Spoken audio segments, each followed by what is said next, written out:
Probably one of the most sexiest things to talk about these days, besides crypto or COVID or vaccines, is the housing market. Now, you can easily be just as much as the rest of the world is on COVID and vaccines or politics. You could be, there's going to be a massive housing crash, or the market is going to keep on going to the moon. And honestly, I think they both could be right. I don't know. I'm not going to predict the future. I'm not about to try to predict the future, but what I can do is tell you what's happening in our local economy, our local market, what I am currently doing. I am a real estate broker and an investor and have rental properties myself. So I have firsthand experience in all three of those areas. I do have a fair amount of commercial experience and activity that I'm doing on a daily basis, and a ton of residential experience too. I take all of that. Now, I have a very narrowed focus. I get kind of some shit given to me from my mom's boyfriend about maybe I should be a little bit more well-rounded. And I always talk to my clients coming in from out of state that my perspective is probably my biggest downfall. Born and raised here in Fort Collins, been in real estate my entire life. So that is what I have to go off of. So with every bit of information that I'm about to give you, take that into consideration. But that is what we are going to be doing today, is a market analysis for the previous month of October and what is going on. Maybe makes a little bit of predictions, not too much. It'll just be basically some analytics.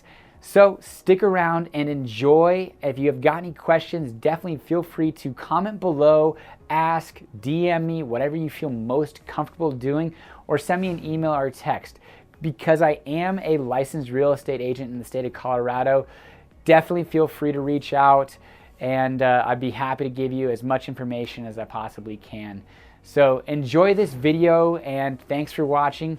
My name is Patrick Soukup with Soukup Real Estate Services here in Fort Collins, and today we are coming at you with a market analysis. Enjoy.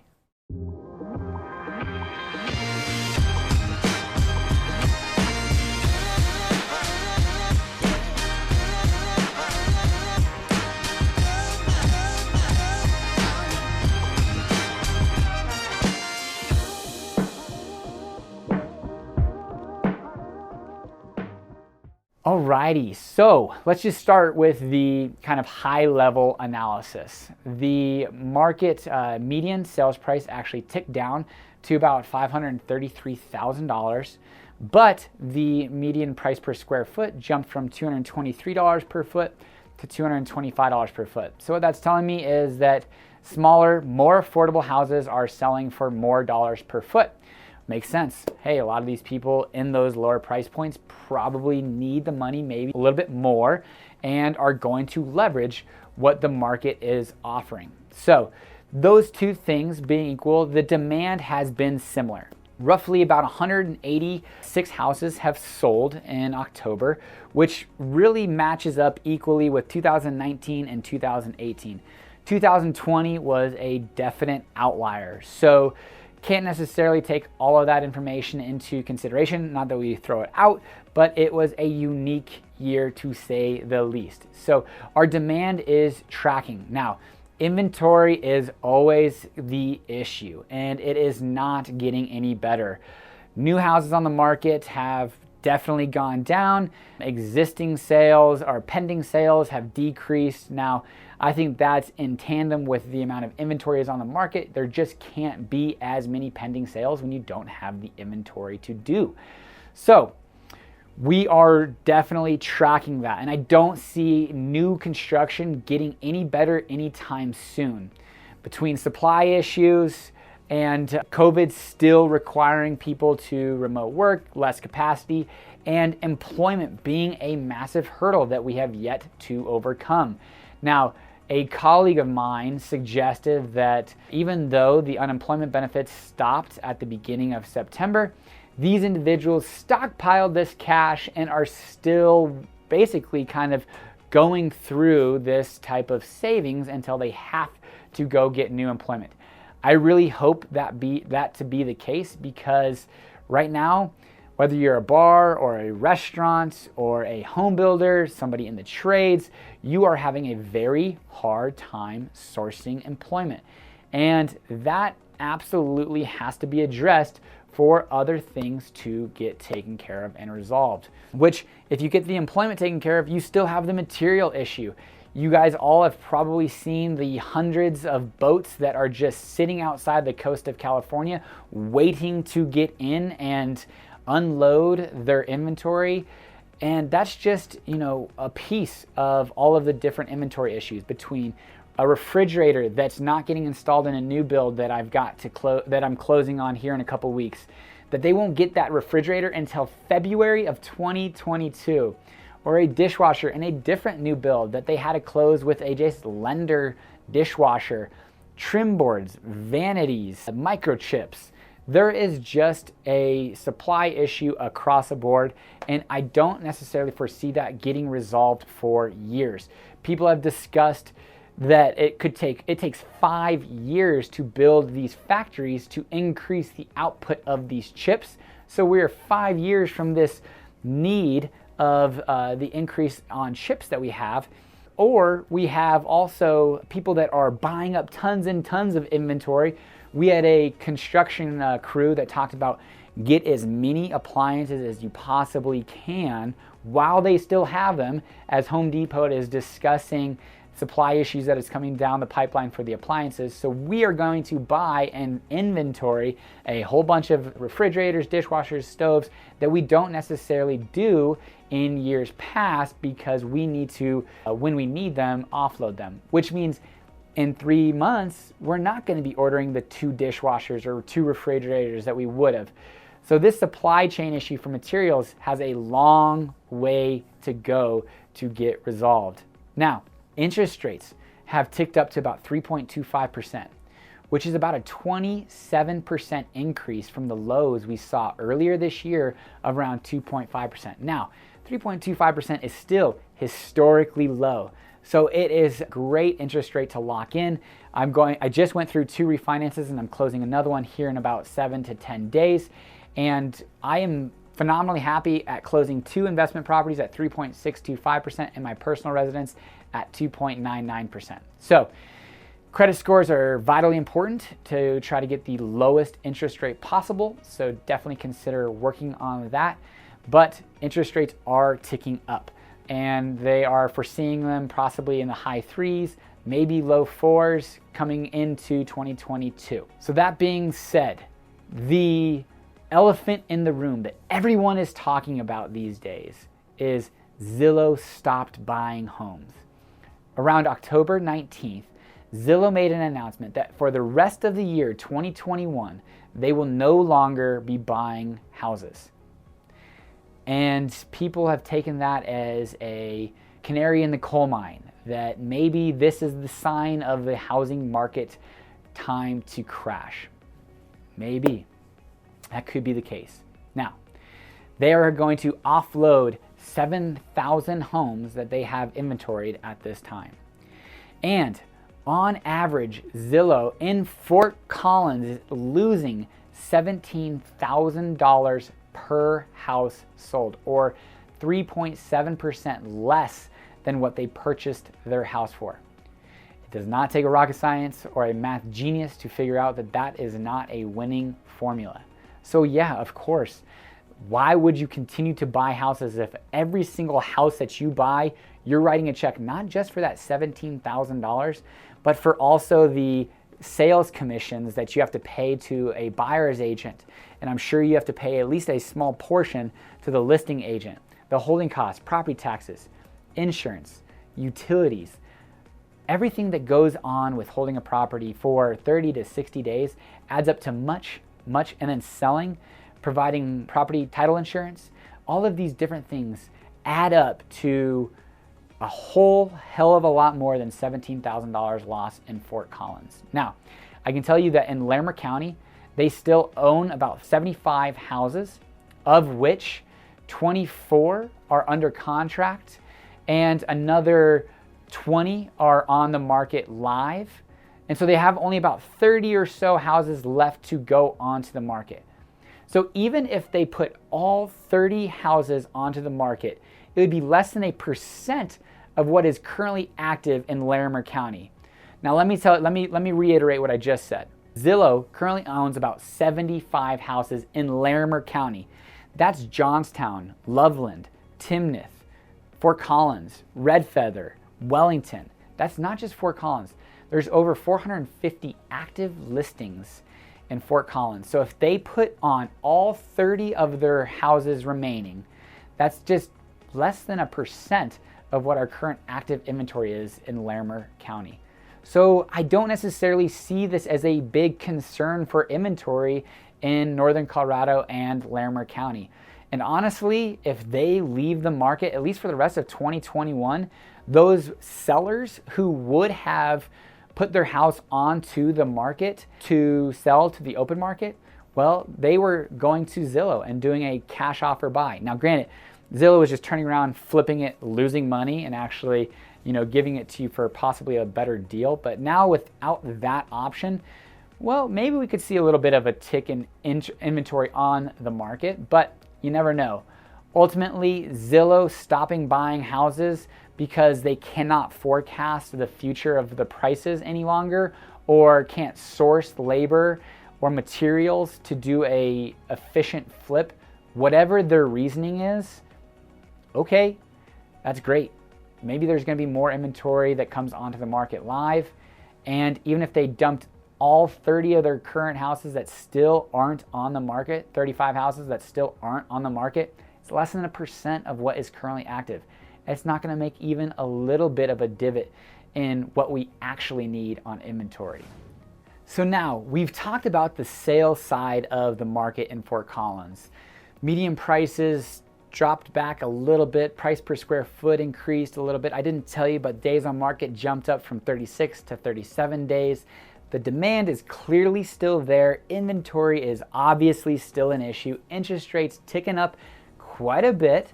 But all of that being said, the Fort Collins market is still very strong. I'm seeing multiple offers on properties still, but buyer demand typically recedes as we move into these holiday months, as does listings. But people still need to sell their houses, and people still need to buy their houses. I've got folks that are moving in from Texas that are looking. So if you're looking at selling your house in Southeast Fort Collins, anywhere between $500,000 to $800,000, give me a call. I've got at least 2 to 3 buyers that are interested that are moving here in the next couple of months.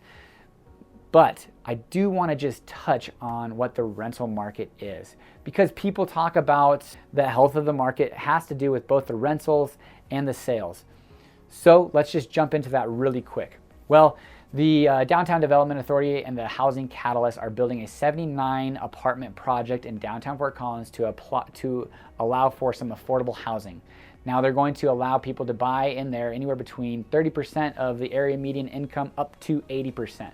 Well, what is the area median income? About $95,000 for a household, which in the 2020 census, it came back at $66,000 for the household income in Fort Collins, which I don't know if I'm reading that wrong or what, but that's about a 45% increase in income for the households in Fort Collins over 2 years. That could be because people that are moving into Fort Collins are bringing those higher paying jobs, still putting money out into the community. But regardless, $95,000, which is a huge bump, which is a major factor for the affordability of Fort Collins. When we were at $66,000 to $70,000 and we were selling houses at $500,000, it just didn't make sense. I'm not saying that it makes that much more sense only at $100,000 when you have $530,000 properties, but it makes more sense. So it's something to take into consideration. Now, talking about rents, the average 2-bedroom is about $1,700. This is nuts. Not only a couple years ago was it right around $1,400 for that same 2-bedroom. Now, I took an average of 30 active listings on Zillow for rent for 4 bedrooms in Fort Collins and came at a median rental rate of about $2,450 per month. Now, people always talk about waiting to buy. Now, if you're in the camp of the market's going to crash versus the market's going to skyrocket, if you're in the market, the market's going to crash, you're going to have to rent, or you will be renting. Now, You can rent that 2-bedroom, stuff your 4-family in there, your family of 4 in there, and pay $1,700 and save a fair amount of money. Now, when you talk about a median price of $535,000, putting on average 5% down, you're going to have principal and interest of about $2,100, taxes and insurance, let's just call it $2,500, and then private mortgage insurance, if you put down anything less than 20%, let's just call it $150 to $200. So comparatively, and that could be a 4-bedroom house easily. Now, that rental rate versus that purchase, if you take into consideration that Fort Collins on average has appreciated 5%, and if you're paying down a mortgage with your mortgage payments each month, you'll pay down about $10,000 that year. So between a 5% appreciation and a $10,000 pay down, you're gonna have about a $36,000 increase in net worth. Now, if you're renting, sure, you might save a couple $100, $200, $300, but you are only going to save about $2,400 to $3,600 for that entire year. Now, that sounds great. Now, if you're gonna go invest that $3,600 into crypto, maybe you get into Shiba really early and that $3,600 becomes $500,000, that's awesome. Now, if you get a more reasonable return of, let's just say 7 to 8%, you're not gonna touch what your net worth would have done had you bought that house. So I myself am still investing. I'm still looking to buy properties. It is very difficult. I will tell you that I am much more focused on my real estate brokerage than I am necessarily in investing right now. Although I have bought a triplex in Greeley and a duplex in Loveland this year, I am still actively engaged in investing. I believe in Fort Collins. The personnel that I see moving here can afford these prices. And the incomes that people can generate remotely is allowing people to afford Fort Collins prices and create for themselves and their family a higher income than they were able to even just a couple years ago pre-COVID. So that being said, you need to make the best decision for you and your family when you're considering renting or buying, and what is right for you guys. Is it waiting? That's awesome, no problem. If that's what fits your goals, I would still recommend to anyone who's considering buying, make sure that you have at least a 4 to 5 year horizon of owning that house and that your income is not going to change. Because at that point, you can pay or sell your house, maybe seen a little bit of appreciation, or if you went through a recession, it will be much more difficult to sell and not necessarily lose money, but you'll have at least paid down 4 to 5 years of principal. So anywhere between $40,000 to $60,000 of principal you'll have paid down. So you'll be able to pay a sales commission. You'll be able to pay off, some different expenses that it costs to sell. If you have that 4 to 5 year time horizon, but you're waiting for the market to crash, okay, I'm not going to tell you yes or no, because the last thing I want to do is make this radical statement that the market is going to appreciate 7 to 10% over the next 5 years and see it come tumbling down. But I will also tell you the last thing that I would do, as I've seen on a few YouTube channels, which is really disheartening and disappointing, is these people who are taking their platform of anywhere from 150,000 to 100,000 to 200,000 people and telling them that this market is 100% assuredly going to crash, 20 to 30%. Sit on the sidelines, get your dry powder. If that happens, that happens. And, that's going to be rough.